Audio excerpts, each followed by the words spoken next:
Sulat. Mapa ba yan? Mapa? A. Dali rin balik ko. B. Sulat.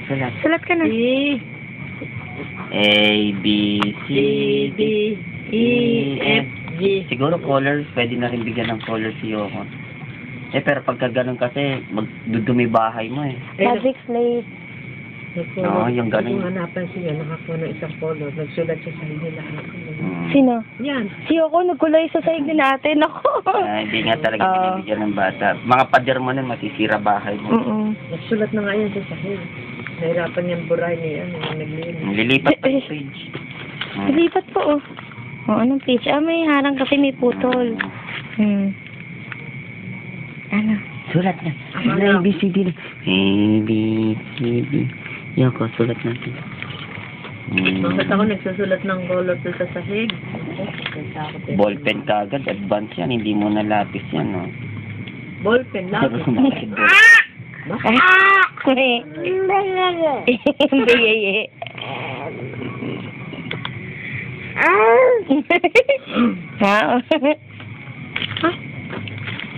Ibang page naman na nakana. Huwag mo huwag mo agad. Hindi naman na. Dito nga ako.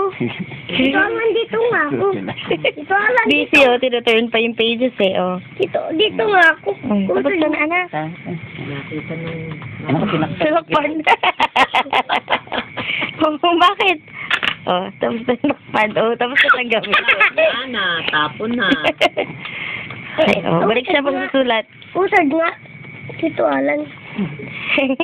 Ano sinusulat mo? Kalimete. Kanina kanan yun, eh. Ah. Oh, lipat sa kanan. Palit naman.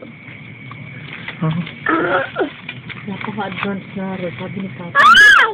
Ay! Marunong maghawak ng ballpen. Ayun, no? Alam niyo saan yung isusulat, hindi yung iba na sa... Baliktad. Sa alam niyo yung saan yung dulo. Kaya nga kami... Oh, ayan, lipat sa kabila. Oh, ayan, oh. Oh.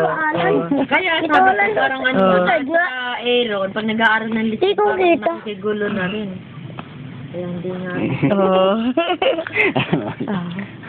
Ano ba yung mga nasulat mo dyan? Ang dami na sulat, ah. Oh. Alin masakit? Alin masakit? Sagot ako kay mami mo ka, patay. Umbong.